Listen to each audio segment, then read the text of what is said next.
Good morning. My name is Odun Orilomade.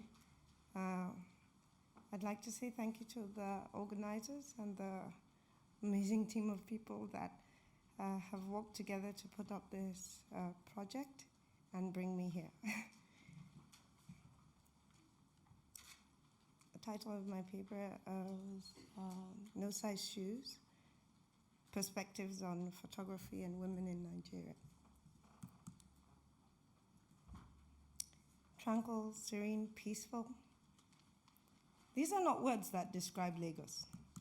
It is, however, a city that you should put on your list of places to visit. It's alive, it's loud, it's active.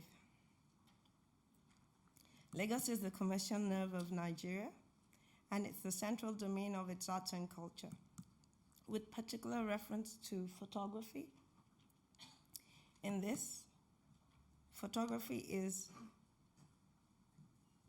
as a creative medium, is both new as much as it is old. The clause in my title, No Size Shoes, is a metaphor of a colloquial phrase, na ya size, meaning it's your size. Used in the Lagos society by local traders of second-hand clothes and shoes. These are generally considered poor quality, ill-fitting items in which the aim is the gain of the trader and not the welfare of the consumer. The clause is used to address issues about women and photography in Nigeria, highlighting their practice, navigations, experience, and opportunities. It rejects the classification in a demographic that promulgates dispositions in which being female becomes a sphere that overshadows practice and development. It is used to include or exclude, to diminish or relegate, as much as it is said to be used to empower or help.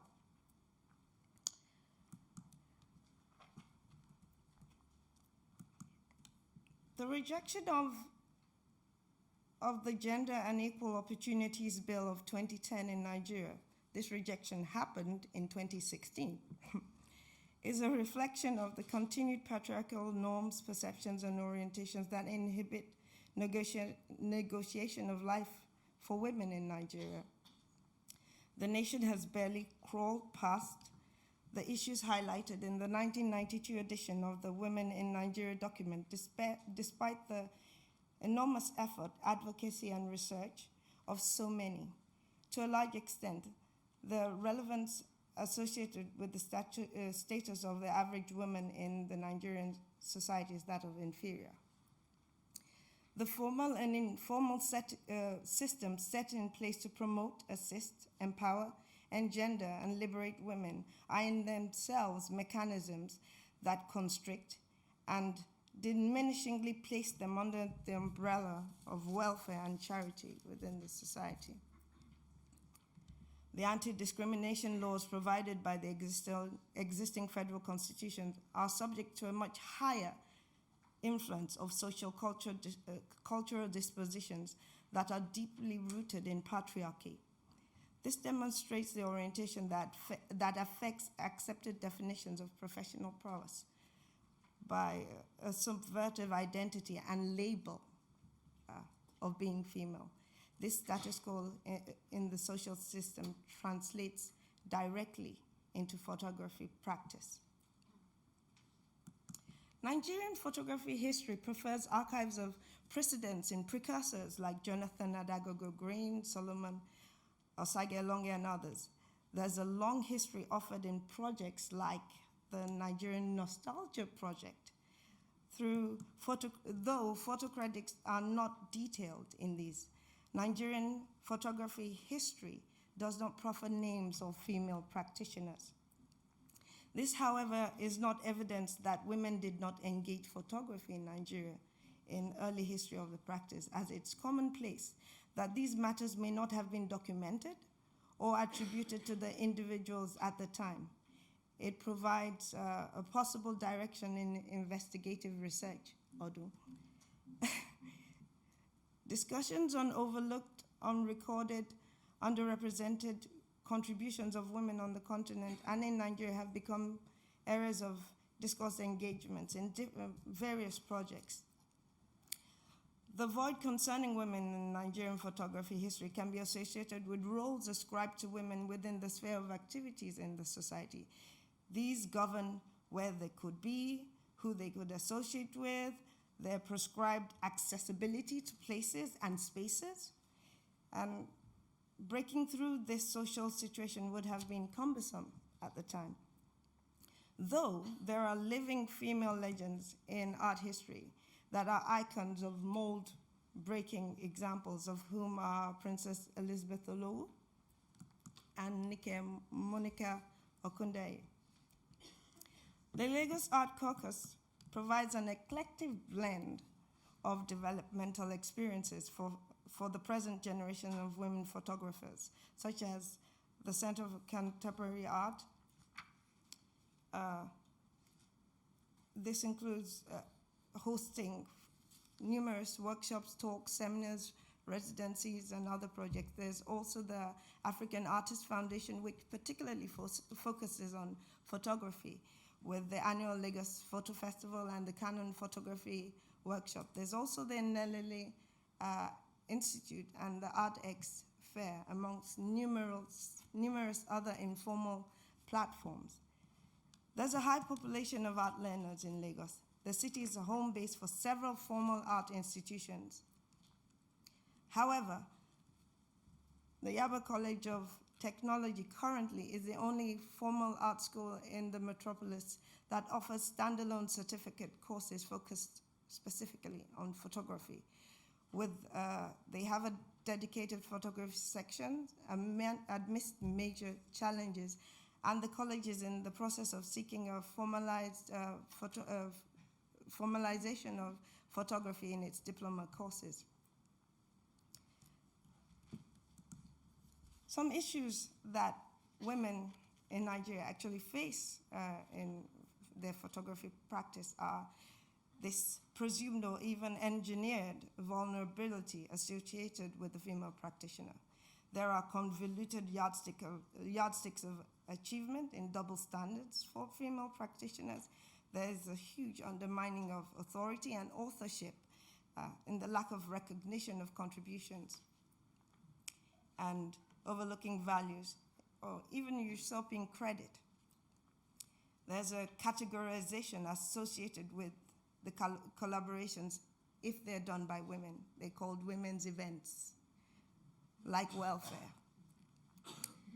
And there are work relation ethics in the social interpretations of the roles of the female within the society that reflect themselves in the workspace.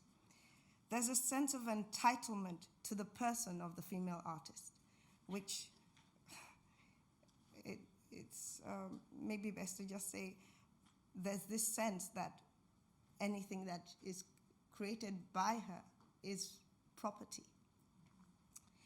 There are expectations of consent associated with assumed favor of involvement. And there are assumed non-leadership expectations in which counterparts take the lead in collaborations because they would have more visibility and acceptance. The economic value of their creating work is diminished. There is the politics of exclusion through prioritizing works of their counterparts. And there's this questioning of the place of the artist's voice, where the artist is expected to explain their presence and their work, which creates this exhausting rituals of defense that many people just decide to leave. And the disrespect of the artist and her practice.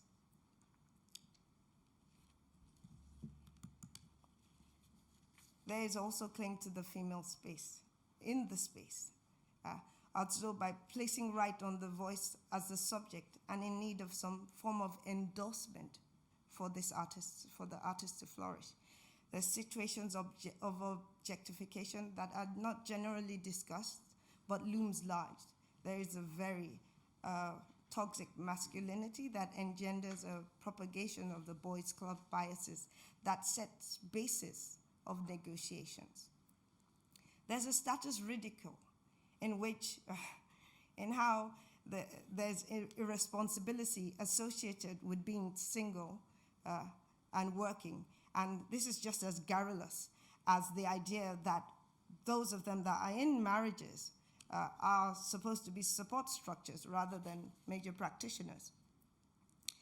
It also affects nomination and hiring practices, which are subject to preferential orientations.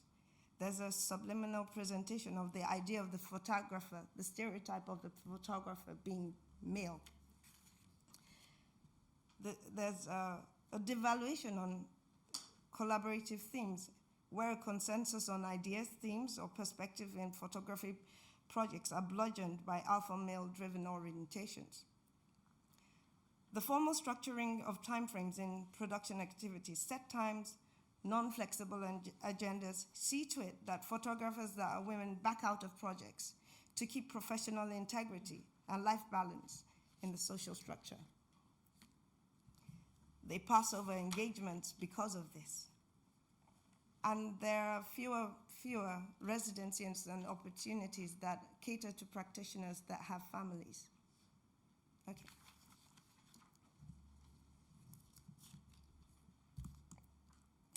There are strong productions by Nigerian female photographers with varying creative and conceptual interests.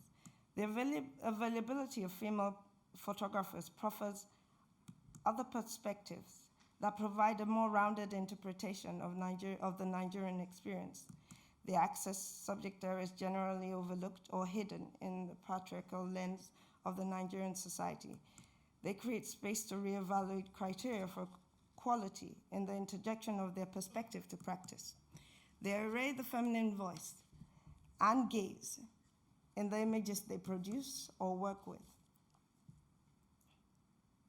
Their presence fills the otherwise less tapped resource of the representation of the voice and gaze of the female viewer in Nigerian photography.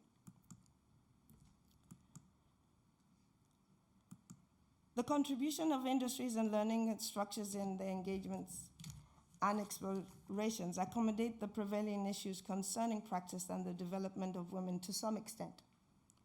However, activities in participatory actions or interventions are needed to move along the slow evolution. This ought to be pursued on as many fronts as possible. The persistence against the status quo, instigating evolution of what is accepted as a means of abrogating the cultural attitudes of society is much desired. It is important for artists to be unapologetic of who and what they are and focus on the possibilities that will provide platforms for them to flourish and contribute from their individual content. The importance of female role models and mentors cannot be overemphasized. And the need to facilitate passing on experience as much as pointing out pitfalls. The training of women in arts in Nigeria needs to acknowledge that practice is an upstream swim and should be included in the learning sphere as part of teaching, which is also a battle. This label in Nigerian society aligns the agenda to the social perceptions that are inculcated into appreciation, thus fogging the lens in which women's work is seen. The availability of proficient female personalities in practice, some of whose work have been highlighted here, offers opportunity to reject the misnomer of no-size shoes, to reject a demographic in which being female becomes a sphere that deductively overshadows practice and development. Thank you.